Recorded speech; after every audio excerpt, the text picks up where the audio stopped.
Aujourd'hui, j'ai pas retenu beaucoup de choses de l'actualité française. Ce que j'ai retenu, c'est premièrement ça. C'est monsieur, cet ancien journaliste français du 20h, je me souviens de lui. Et comme je dis, bien souvent, tous ces infiltrés, tu ne réalises pas qu'ils étaient infiltrés là. Ils faisaient semblant de faire leur travail parce qu'on ne parlait pas d'Israël. Et du jour au lendemain, dès qu'on parle d'Israël, on se rend compte que eux aussi étaient des Français juifs ou alors des juifs français comme je les appelais, et que pour eux, Israël compte plus que tout, en bien ou en mal, et surtout pour défendre le mal que fait Israël. Et aujourd'hui, ce journaliste, alors qu'il faisait preuve d'une neutralité, franchement, dans son travail, je n'avais rien à lui dire, je ne le découvre que maintenant retraité quand il intervient. Et là, tu comprends que le mec, en fait, ça fait des générations et des générations qu'en fait, le lobby juif en France s'est incrusté, ou en tout cas s'est infiltré dans tous les sens. Et qu'ils sont là, ils se perpétuent en fait, ils ont comblé la machine. Il n'y a plus de place en fait dans tous les métiers qui consistent à avoir un impact ou avoir une influence sur l'opinion des Français. Ils ont occupé tout ce secteur-là, aussi bien dans le divertissement, dans la chanson qui commence à leur échapper, et particulièrement dans les médias. Ils sont partout. Et par la chose, non, c'est pas vrai, ils ont fait des moments. Un footballeur, ça joue au football. Ouais. Ça ne commande pas la vie politique. Et surtout, ça ne tente pas de profiter de son influence qui est considérable, de sa notoriété, pour manipuler une jeunesse. Non. Regardez la dignité des rugbyman. Ils sont magnifiques. De discrétion par rapport à la chose publique et par la chose. Non, c'est pas vrai, ils ont fait des tribunes, ils ont fait des pétitions. Bah oui, Antoine Dupont, il a voté contre le RN. Il était en une de Valeurs Actuelles, il s'est désolidarisé. Vous avez déjà entendu Dupont? Oui. Il n'était pas content d'être en une de Valeurs Actuelles. Il a demandé à voter pour le. Il a fait une tribune contre le Rassemblement national lors des législatives de 2024 au même moment que Kylian Mbappé. Voilà, merci beaucoup. Pour vous rendre compte que le secteur du sport est sans doute le secteur le plus difficile pour imprimer les idées des chaisons stupides de la télé et surtout de ces lobbies israéliens, c'est ça. Antoine Dupont peut difficilement incarner les idées du RN, même si eux, ils le louent parce que c'est un Français blanc et rugbyman sportif. Il peut difficilement incarner les idées de ces gens-là parce que aujourd'hui, même dans le football, mais dans le rugby, on a plein d'étrangers. On a des étrangers qui viennent de tous les autres continents et surtout de l'hémisphère sud qui sont venus énormément en France et qui jouent au rugby. Sans compter que de plus en plus de Noirs aussi jouent au rugby. Et donc Antoine Dupont ne peut plus incarner. Et moi, je ne lui fais même pas le procès. Moi, je trouve ça naturel. Moi, je sais que moi, de la culture où je viens, les gens ont plein d'a priori sur les Arabes. Parce que les premières confrontations entre les Noirs et les Arabes se sont mal passées. Ceux qui ont causé la mort de mon petit frère, ce sont les Arabes. Ce sont les Arabes de mon quartier. Mais ce n'est pas pour autant que je les mélange tous. Je connais très bien les choses qui font que ces gens-là, des fois, déraillent.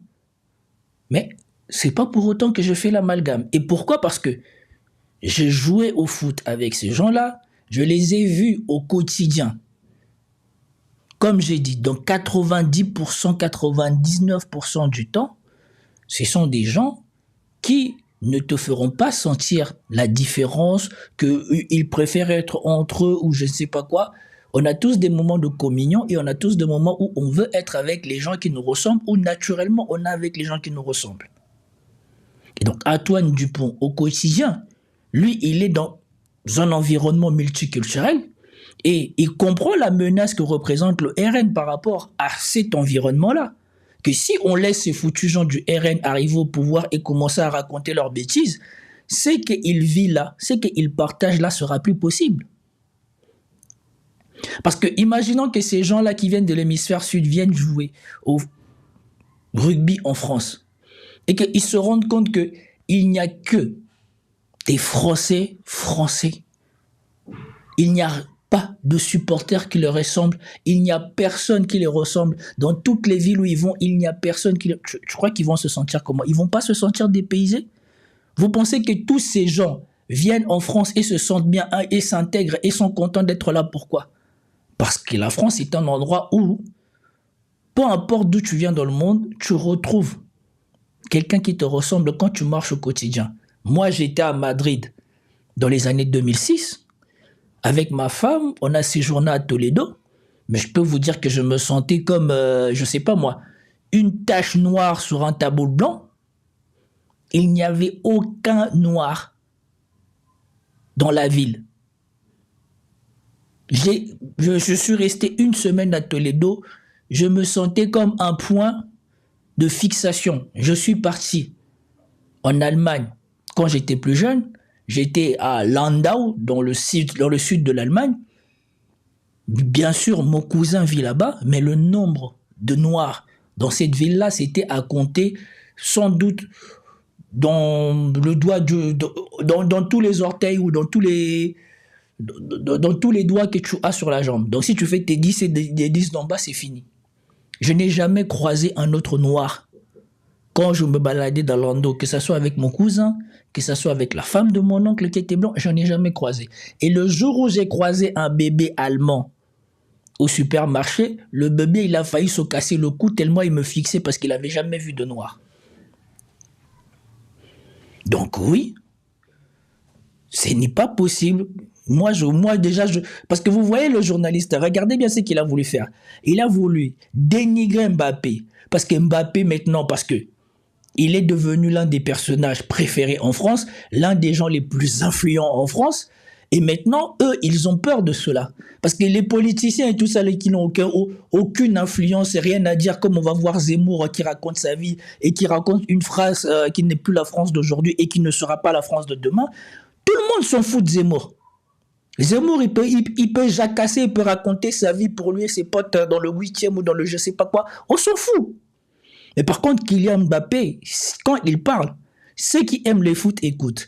Ceux qui viennent des quartiers comme lui écoutent. Ceux qui l'aiment bien écoutent. Donc, il a une portée énorme. Et donc, lui, quand il pointe du doigt un parti politique, des gens comme Israël, voilà pourquoi ils étaient tous aussi tombés sur Karim Benzema. Parce que Benzema venait de gagner la Coupe du Monde et représentait le Français le plus honoré du monde en ce moment-là. Voilà pourquoi ils n'étaient pas contents que Karim Benzema ait pris parti pour la Palestine. Voilà pourquoi ils n'aiment pas que les footballeurs, qui est devenu l'opium du peuple, puissent parler de politique, parce que les gens sont plus enclins à écouter les gens qui leur donnent des émotions qu'à écouter des crétins de politiciens qui servent à rien et que toi-même tu sais que ça ne sert à rien de l'écouter. Voilà pourquoi ces gens-là, ils viennent à la télé, ils viennent dire « Oui, un joueur, ça joue au foot et ça... » Qui t'a dit? Un joueur, c'est pas quelqu'un. Un joueur, ça n'a pas une conscience. Un joueur, ça fait pas de choix politique. Un joueur, ça n'a pas le droit de parler. Pourquoi? Si il a cette influence-là, tu penses qu'il l'a parce que toi, tu dis qu'il a, ou c'est parce qu'il a travaillé avec son talent, il a persévéré, il est passé à travers des statistiques de trous de souris pour devenir ce qu'il est? Mbappé, il fait partie des 10 joueurs les plus importants au monde. Quand vous sachez que rien que pour devenir professionnel en Île-de-France, c'est une chance sur 1000.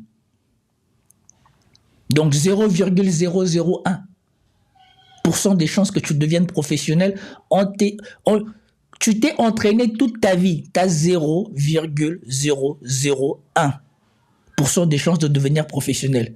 Et maintenant, tu deviens numéro 1 ou parmi les top 10 de ceux-là. Donc toi-même encore, tu rentres dans une statistique qui rajoute encore 0,00 quelque chose. Et à la fin, tu as un vieux journaliste retraité pro-israélien qui vient dire quoi? Quand tu es footballeur, tu représentes l'équipe de France et tout ça, contente-toi de jouer au foot et ferme ta gueule par rapport à nos affaires. T'es qui, toi? Toi, t'as fait quoi pour la France à part présenter la télé? On va pas présenter les infos. Ils sont malades. Et ce que j'aime, c'est que pour une fois, vous avez attendu, c'est le plateau de CNews. C'est le plateau de CNews qui dit que, attends, Tu veux nous prendre le rugby là parce qu'eux, ils aiment toujours ça. Parce que comme le football, c'est l'opium du peuple et qu'eux, ils détestent le peuple, ils aiment toujours prendre des sports alternatifs pour dire, mon relais, nous, le sport que nous, on suit, hein, les gens, ils sont corrects là-bas, ils sont pas comme les footballeurs là, qui servent à rien, qui sont des populistes et tout ça.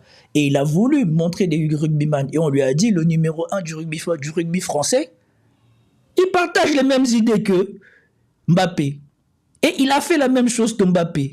Mais comme Mbappé est noir et a plus d'influence, on n'a rien dit. Mais Antoine Dupont, c'est le numéro 1 du rugby français. Et comme lui, il est tout blanc, et que là, quand il a parlé du RN, vous n'avez pas entendu le RN dire « Ah, mais nous, on n'accepte pas qu'il y ait des milliardaires rugbyman qui vivent. » Ils n'ont pas dit ça.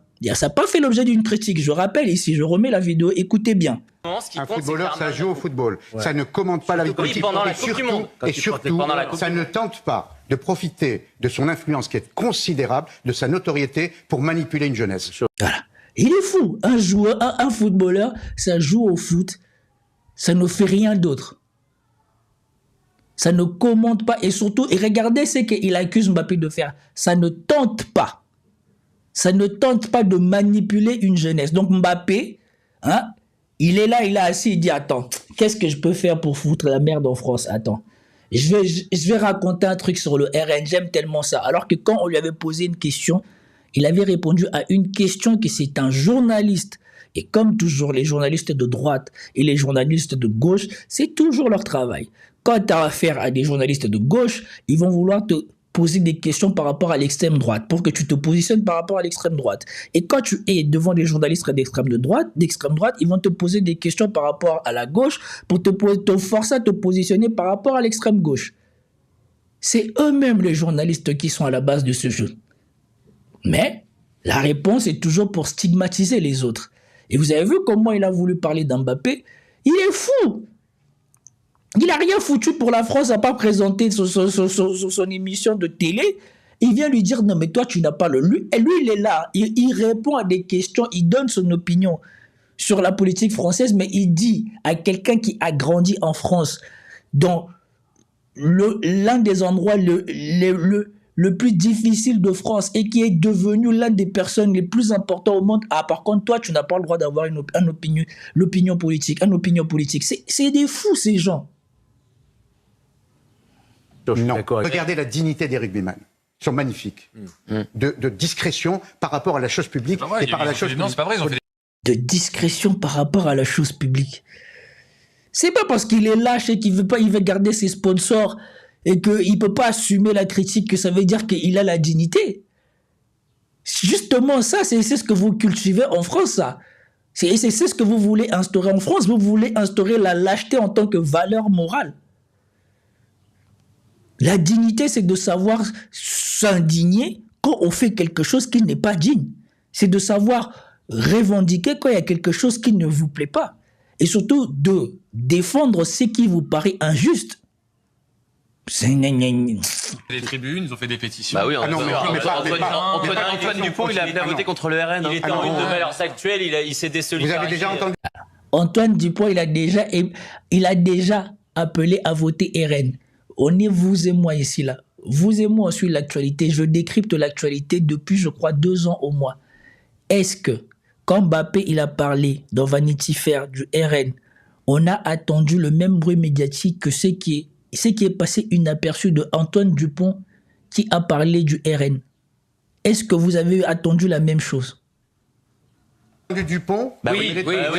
Regardez comment il est étonné. Oui. Bah oui, c'est normal. Hein? Un blanc qui critique le RN, ça n'intéresse personne. Hein?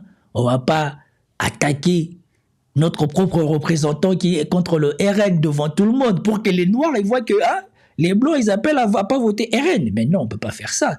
Mais par contre, quand c'est un Noir, quand c'est un Arabe qui lui s'amuse à ouvrir sa bouche par rapport à la politique, à lui il faut qu'on lui rappelle que non, mais toi tu te la fermes. Hein? Toi, tu joues au foot et puis tu t'occupes de tes affaires. De toute manière, t'es devenu riche, tu ressembles plus aux Français. Mais là, on vous dit qu'Antoine Dupont s'est désolidarisé d'avoir fait la couverture de Valeurs Actuelles, journal de droite, et il a appelé à voter contre le RN. Passez sous silence. Oh, je suis en train de le découvrir comme vous là. Et regardez comment il a les yeux écarquillés. Franchement, ça, il faut que je vous la mette. Regardez comment il a les yeux écarquillés. Regardez comment on lui dit, hein, c'est pas parce que on traite pas la même chose médiatiquement Mbappé que Antoine Dupont qu'il faut croire que c'est ça. Et souvent, c'est les sportifs, c'est là que vous retrouvez le moins de racisme. Parce que quand tu vas, c'est comme pour chez les soldats. Chez les soldats aussi, c'est l'endroit où tu découvres le moins de racisme. Parce que quand tu vas au combat, quand tu sais que ta victoire, la chose pour laquelle tu as sué toute l'année, dépend des gens qui sont avec toi, qui ont le même objectif que toi, qui ont fait les mêmes sacrifices que toi, qui vont passer par les mêmes difficultés que toi. Et pour d'autres qui vont devoir se sacrifier parce qu'ils savent que toi, tu es le meilleur et que si on se sacrifie pour que le meilleur soit dans les bonnes dispositions, on pourra gagner. Eh bien, à la fin, tu ne peux pas déconsidérer ces gens-là parce que juste, ils n'ont pas la même couleur de peau que toi. Voilà pourquoi tu ne retrouves pas les conneries que racontent ces gens-là dans le foot, dans le sport. Après, dans le sport individuel, c'est autre chose. Mais dans le sport collectif, difficilement, tu retrouves les Roland des bêtises que racontent ces gens-là chez les joueurs. Content d'être en une de Valeurs Actuelles. Il a demandé à voter pour le... Il a fait une tribune contre le Rassemblement National lors des législatives de 2024 au même moment que Kylian Mbappé. Voilà, merci. Il a fait une tribune, on n'a pas attendu pleurer. Et maintenant, je vous mets ça pour contrebalancer avec ce que raconte cet idiot ici, là, de Zemmour. Il est où déjà? Écoutez-le lui. Nicolas Sarkozy, qui, vous savez, l'immigration choisie, on a connu. C'était le grand mantra de Nicolas Sarkozy qui a conduit à un doublement des entrées légales. C'est une catastrophe, l'immigration choisie, parce qu'après, il y a l'immigration familiale. Donc moi, je dis, à la grande différence de M. Retailleau, je suis non seulement pour l'immigration zéro, mais pour l'immigration négative, parce que je pense que nous devons entamer une remigration. Nous n'avons pas besoin de main-d'œuvre. Non, nous n'avons pas besoin. Il y a des secteurs. D'abord, cher Laurence Ferrari, sur les 500 000, 380 000 et les 150 000 droits d'asile que nous recevons de gré ou de force par an, il y a, vous savez combien d'immigration de travail pour travailler? 50 000. Il a dit que nous recevons de gré ou de force. Lui, ça se voit qu'il ne sait même pas à quoi ressemble la politique étrangère à l'étranger. Venez à l'étranger demander un visa français pour aller en France et vous allez comprendre aussi l'immigration choisie. C'est vraiment l'immigration choisie comme lui l'appelle. Donc 10%. Deuxièmement, il y a quelques secteurs, vous avez raison. Attendez, la restauration, le bâtiment, les emplois de service, aux personnes, tout ça existe. Je ne le nie pas, l'agriculture. Et posez-lui la question, combien de personnes en Afrique reçoivent le visa quand ils disent qu'ils vont aller devenir maçons, plongistes à Paris? Posez-lui la question. À combien de personnes on donne le visa pour venir faire ce travail-là? Il faut lui poser la question. Si un père de famille, ici, en Afrique, ou je ne sais pas ailleurs, mais pire en Afrique, dit que voilà, moi, je veux prendre ma famille et on va aller en France pour que je devienne, je sais pas moi, comment ça s'appelle, les gens qui bossent dehors, là, dans les échafaudages, pour que je devienne peintre bâtiment, pour que je devienne carreleur, pour que je devienne maçon, pour que je devienne plongiste. Posez-leur la question si on va te donner le visa. Posez-leur la question. Combien de personnes ont reçu leur visa en disant que moi, j'accepte d'aller à Paris, j'accepte d'aller en France pour aller travailler pour tous les métiers que les Français n'aiment pas, pour aller nettoyer les vieux dans les maisons de retraite. Posez-leur la question, combien de personnes font cette démarche-là et reçoivent le visa? Maintenant, posez-leur la question, tous ces gens-là qui arrivent, pourquoi on leur donne le visa? Posez-leur la question. Donc, c'est des gens, eux, ils ne voient que des chiffres. C'est pour cela que je dis, en vivant la réalité de ce que ces gens-là commentent tous les jours, tu te rends compte à quel point c'est des farceurs, c'est des escrocs, c'est des gens inutiles. Lui, il lit des rapports. Il ne voit pas ce qu'il y a derrière. L'immigration choisie là, c'est l'immigration choisie d'où?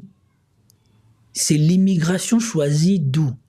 Qu'on me montre les gens à qui on a accordé des visas pour venir faire les métiers que je vous ai dit, où il manque de la main-d'œuvre en France.